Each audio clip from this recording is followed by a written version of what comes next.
And will Russia try to return the situation to normal in nearest future?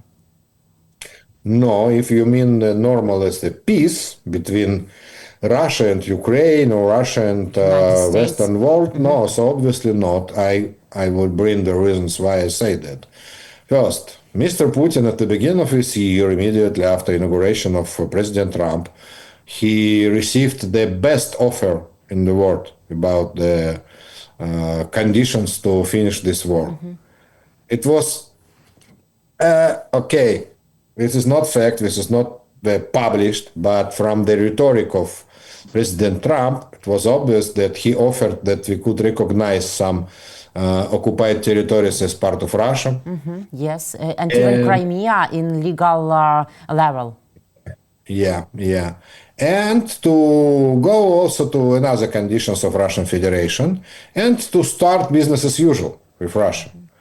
We were ready to buy from Russia, for example, Nord Stream, the gas tube system, Nord Stream, and to be somebody who sells Russian gas to Europe and Russian oil maybe to Europe. And all of this was offered by Mr. Vitkov in March in Moscow to Mr. Putin.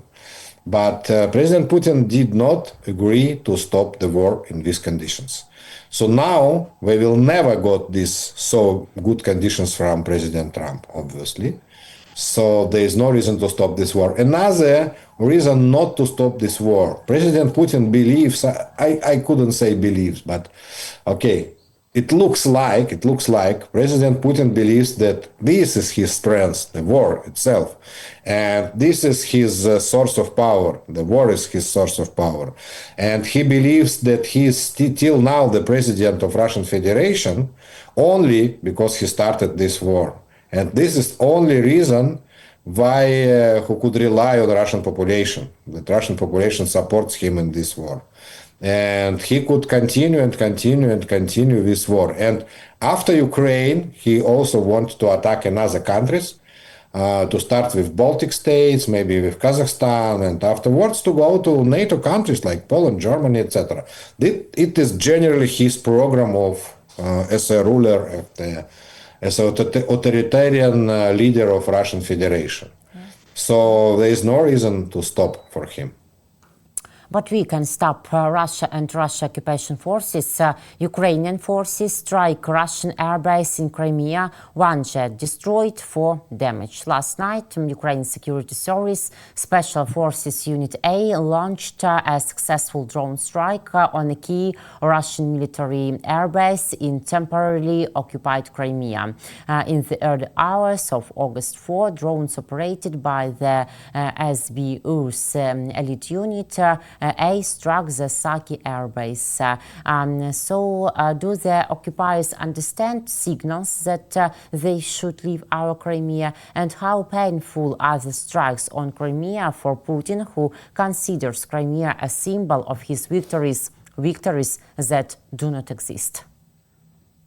No, I'm sorry to say, but that is not the symbolic strike, and that is not some signal to send to Russian Federation. This is just part of the war.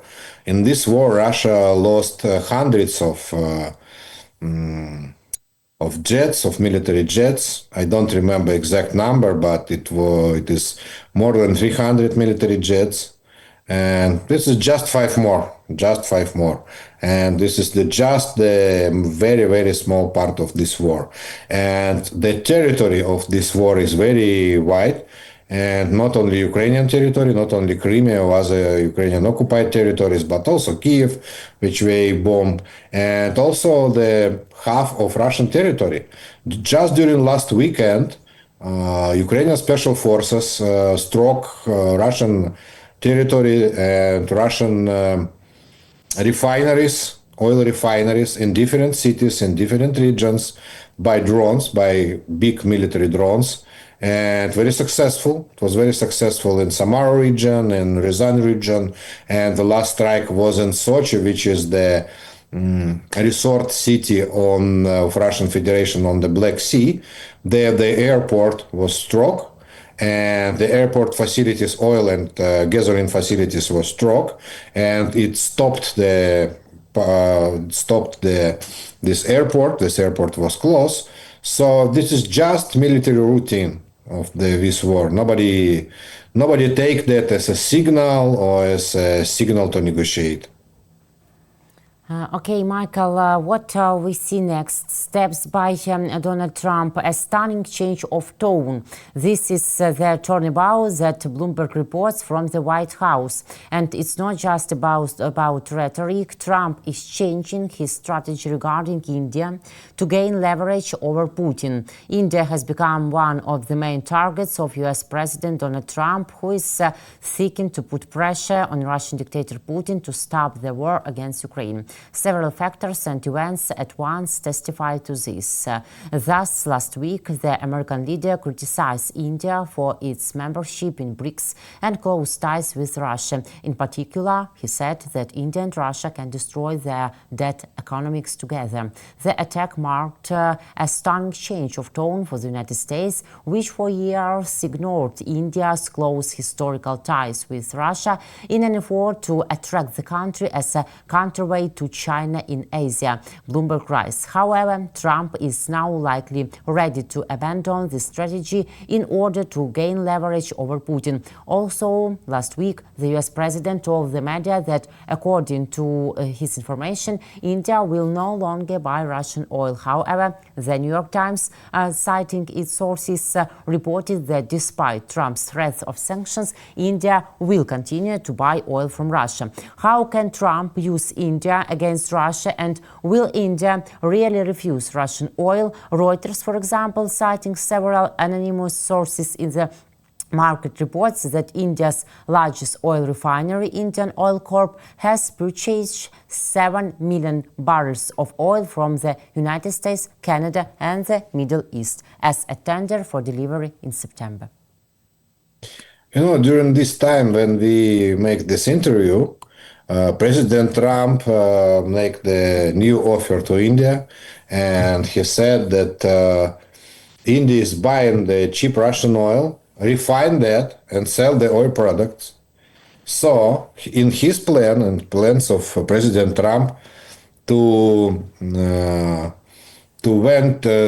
send these tariffs up. So now the tariff on India is 25% because of this support of Russian war.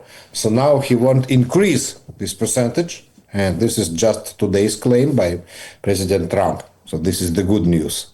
But not only India. This is not only about India. India is very visible part of this process. Mm-hmm.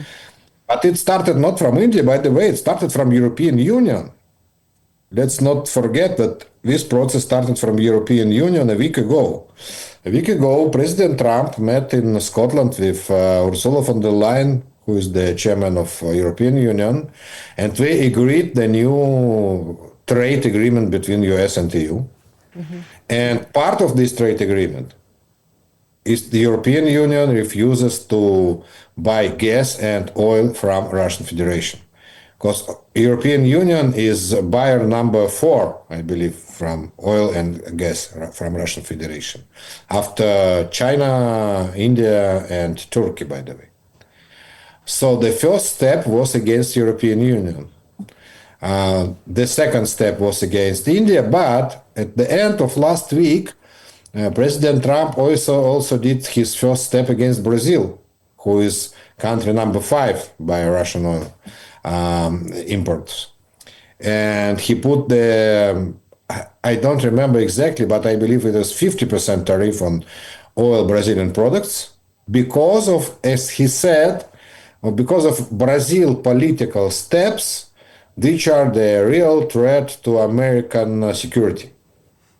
And one of these steps is the buying oil from Russian Federation and being the part of BRICS and trying to organize the new, the new currency, BRICS currency, something like that, against US dollar. Mm-hmm. So now he started processes against India and against Brazil and against European Union. So only 2 targets were not hit by Mr. Trump till today. This is Turkey, which buys a lot of Russian oil, and this is China. China is a main buyer of Russian oil. So it will be the development of this situation till the end of this week or till the next Monday, I believe.